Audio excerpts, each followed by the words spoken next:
Hello my YouTube family. आज मैं आप लोगों के लिए एक नया सब्जेक्ट लेके आई हूँ। छोटा सा वीडियो है 10 मिनट का, तो आप लोग देखेंगे। मैं हमेशा मोटापे के बारे में बात करते रहती हूँ और बहुत सारी चीज़ें लेके आऊँगी करके बोलती हूँ, बाकी मैं नहीं ला पाती क्योंकि मुझे समय नहीं मिल पाता था। अब अपना समय को मैं मैनेज करूँगी और प्रति सप्ताह आप लोग के लिए 10-15 मिनट की एक टॉपिक लेके आऊँगी। यदि आप लोग मेरे पेज को फॉलो करेंगे और मुझे सपोर्ट करेंगे तो मैं आप लोग के लिए भी कुछ ना कुछ नया लेके आऊँगी। तो आज हम लोग बात करेंगे, सारे लोग तो खून की कमी होती है, सारे जितने भी महिलाएं को अक्सर खून की कमी हो जाती है। जब उनका पीरियड शुरू होता है, बच्चे से लेके यंग एज तक या बुढ़ापे तक भी बोला जाए, मेनोपॉज तक भी उनको खून की कमी हमेशा बनी रहती है। औसतन हम लोग को 12 से 13 या 14 ग्राम रहना चाहिए, बाकी लेडीज़ों में 8 ग्राम 10 ग्राम तो 90% लेडीज़ों में 10 ग्राम ही रहता है। 10 ग्राम 11 ग्राम, इससे ज़्यादा बढ़ता ही नहीं है।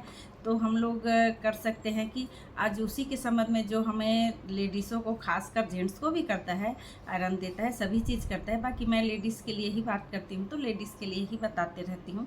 उनको ज़्यादा प्रॉब्लम किस में होता है। तो सबसे पहले हम लोग सब्जियां, हरी पत्तेदार सब्जियां खाते हैं, जिसमें पालक वगैरह, बहुत सारी हरे पत्तेदार सब्जियों में आयरन की मात्रा बहुत ज़्यादा रहती है। आज हम बात करेंगे मोरिंगा के संबंध में। मोरिंगा आप लोग जानते होंगे, मोरिंगा मुनगा भी बोलते हैं और इंग्लिश में उसको अलग अलग जगह अलग अलग नाम रहता है। हमारे इधर मुनगा बोलते हैं और इसका वानस्पतिक नाम मोरिंगा है और इंग्लिश में इसे ड्रम स्टिक कहा जाता है। तो इसका उपयोग हम लोग, बहुत लोग खाने के लिए करते हैं। इसकी सब्जियां बनती है, इसके फली की सब्जियां बनती है जो स्टिक टाइप का रहता है, इसलिए जो अपन ड्रम बजाते हैं वो स्टिक जैसे सीधा रहता है। उसको अपन काट के बनाते हैं सब्जियां, किसी में भी डालते हैं और उसकी सब्जियां बनाते हैं, तो वो उपयोग करते हैं। बाकी बहुत से लोग उसकी और चीज़ों के उपयोग के बारे में, इसका ऐसा है, इसका जड़, तना, पत्ती, फूल, सारे चीज़ उपयोगी रहता है। तो आप लोग ये सारी चीज़ों का उपयोग कर सकते हैं। यदि जो नहीं करता होगा उन लोग के लिए मैं लेके आई हूँ कि हम लोग को ये कैसे काम करता है। इसका जड़, तना, ये सब का आयुर्वेद में औषधि बनाया जाता है, जो कि हमें अनेक रोगों से मुक्ति मिलता है। तो इसकी पत्तियों का अपन सब्जियां बना के खा सकते हैं। इसकी पत्तियों को तोड़ते हैं, एक एक पत्ती अलग अलग करते हैं, हल्का सा उबाल के, जैसे आप सब्जियां बनाते हैं, टमाटर, हरी मिर्ची वगैरह डाल के, जो भी चीज़ आप डालना चाहें, भाजी जैसे बनाते हैं आप, उस तरीके से आप उसको बना सकते हैं। उसके बाद हम बताते हैं कि ये काम कैसे करता है। ये इसका उपयोग तो ये हो गया है ना, सब्जियां में बना सकते हैं, काट के उसकी रोटियां बनाते हैं, उबालते हैं, उसको मैश करते हैं, छन्नी में छान के उसका ये करते हैं, रोटियों में डाल के रोटियां भी बना सकते हैं। बच्चे नहीं खाते, ड्रम स्टिक बहुत से खींचना पड़ता है, बहुत सारे लोगों को नहीं पसंद रहता है। और भाजियाँ तो मेरे ख्याल से हल्का सा, थोड़ा सा कड़वाहट जैसे रहता है करके बहुत से लोग नहीं पसंद करते। कड़वाहट के लिए आप उसमें कुछ खट्टा डाल सकते हैं, जैसे कि टमाटर की मात्रा बढ़ा सकते हैं। ऐसा इसमें ना विटामिन सी पाया जाता है, जो कि हमारी इम्यूनिटी को बूस्ट करता है। इम्यूनिटी को बूस्ट करने, यदि इम्यूनिटी आपका बूस्ट रहेगा तो आपको जो वायरल सब होते रहता है ना, वो वायरल आपको नहीं होगा। जैसे अभी बीच में कोई तो महामारी का आता है ना, और हमेशा तो जब मौसम चेंज होता है तो वायरल का प्रकोप बना रहता है। कभी अपने को बुखार, सर्दी है ना, डेंगू, बहुत सारी चीज़ें हैं वायरल में, तो वो अपने को वायरल जो रहता है वो होते रहता है। तो विटामिन सी लेंगे, हमारा इम्यूनिटी बूस्ट रहेगा, इम्यूनिटी हमारा स्ट्रांग रहेगा, तो हम ये सारी बीमारियों से हम ये कर सकते हैं। और इसकी पत्तियों को लेते हैं, हरी पत्तियाँ मस्त, उसको पीस के, और जिसको माइग्रेन की शिकायत रहती है वो माइग्रेन में अपने सिर में इसका लेप करते हैं, तो क्या होता है, सिर माइग्रेन की शिकायत धीरे धीरे उसकी दूर हो जाती है। तो ये है। तीसरा है इसका, पायरिया में भी काम करता है। पायरिया मतलब मुंह से बदबू आती है, ब्लड आता है दांतों से, तो हम इसकी पत्तियों को चबा सकते हैं। पत्तियों को तोड़ के धो के चबाएंगे तो वो पायरिया में भी हमको करता है, सहायता करता है। इसका उपयोग बतला रही हूँ। और डायबिटीज़ है, डायबिटीज़ में भी हमारे शुगर को कंट्रोल करता है ये। हम मुनगे की भाजी खाएंगे, हमारा शुगर कंट्रोल रहेगा। तीस और है इसका आगे, बीपी है और शुगर तो हो गया, बीपी है, आपका आपका कोलेस्ट्रॉल लेवल है, और आपको जो हड्डियां हैं, हड्डियों के लिए तो बहुत ज़्यादा उपयोगी है। इसमें कैल्शियम की मात्रा बहुत ज़्यादा रहती है।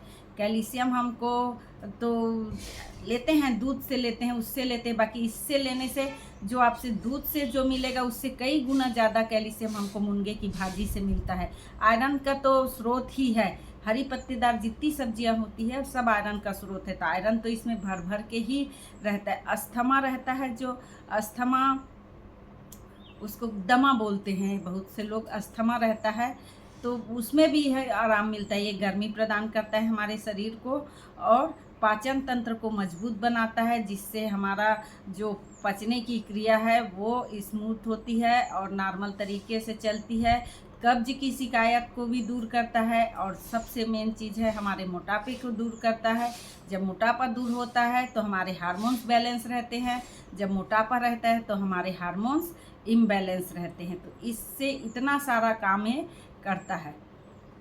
अब इसमें देखिए, एएनसी महिलाओं को अधिक मात्रा में इसका सेवन नहीं करना चाहिए, क्योंकि गर्मी वाली चीज़ है। हो सकता है कि आप बहुत अधिक सेवन करेंगे तो आपको खतरा हो सकता है। 3 महीने में आप कम मात्रा में सेवन कर भी रहे हैं तो कम मात्रा में आप सेवन कर सकते हैं और बाद में कर सकते हैं। बाकी हर चीज़ की एक लिमिटेशन होती है, लिमिट से बाहर कोई भी चीज़ लेने से आपको नुकसान करेगा ही करेगा।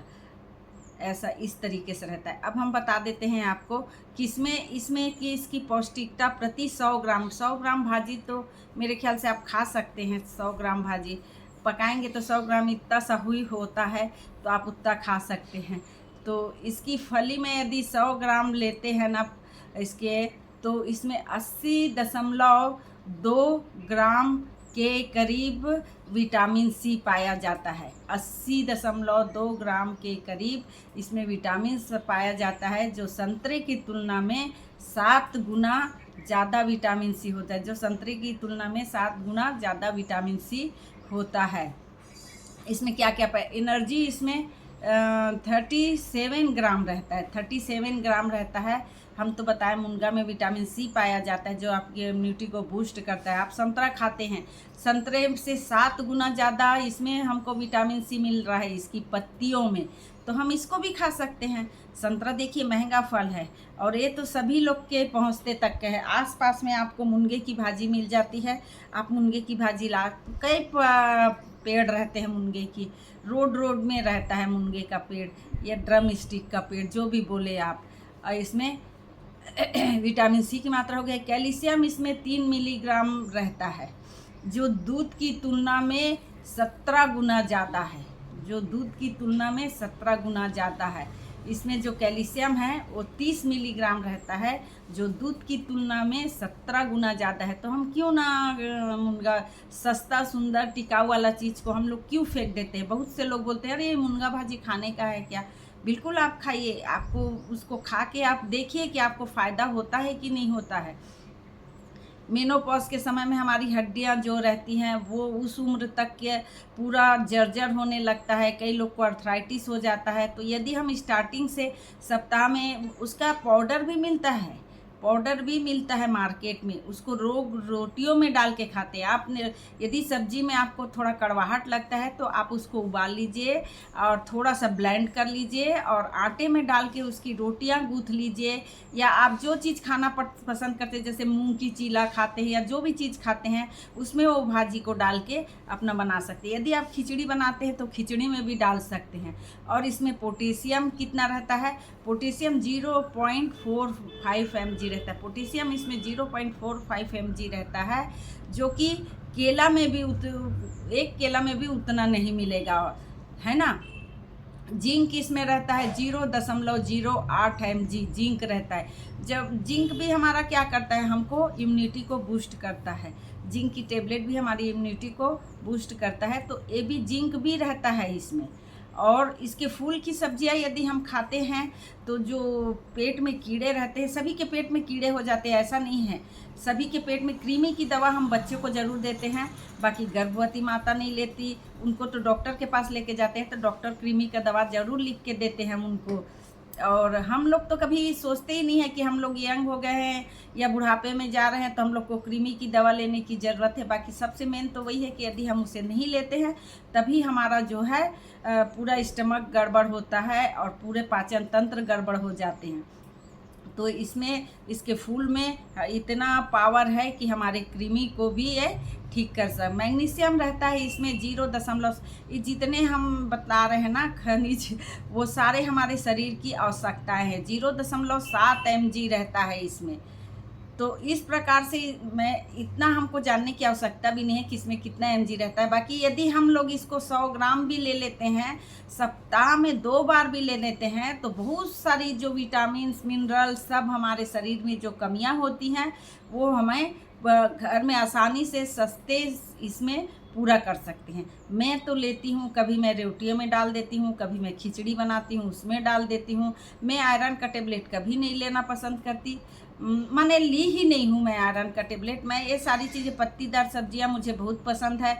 बहुत लोग बहुत सारे ऑयल डाल के खाते हैं। मैं हमेशा सारे लोगों को बोलती हूँ ऑयल आपको 250 ml एक व्यक्ति को 1 महीने में ज़रूरत होती है। यदि आप 4 सदस्य हैं, 1 लीटर ऑयल लाइए और उसमें आप सब्जियाँ बना के खाइए, बिल्कुल आपको मोटापा नहीं बढ़ेगा। अब आप पूरे 4 सदस्य रहते हैं सारे लोगों के घर में और डिब्बे टीने भर के तेल आती है, उन लोग छान के खाते हैं। घर के किसी सदस्य को ये पसंद नहीं है, वो पसंद नहीं है, ऐसा होता है। और ठंड में आप बिल्कुल खाइए। ठंड में देखिए गर्मी प्रदान करता है हमारे शरीर को, तो गर्मी जब हमको प्रदान करेगा तो हमारा शरीर अंदर से अच्छा रहेगा, तो सर्दियाँ नहीं होगी, हमें इम्यूनिटी भी बूस्ट होगा, पेट के कीड़े भी साफ होंगे, कैल्शियम भी मिलेगा, मैग्नीशियम भी मिलेगा, पोटेशियम मिलेगा। पोटेशियम क्या करता है, हमारे बीपी को कंट्रोल करता है।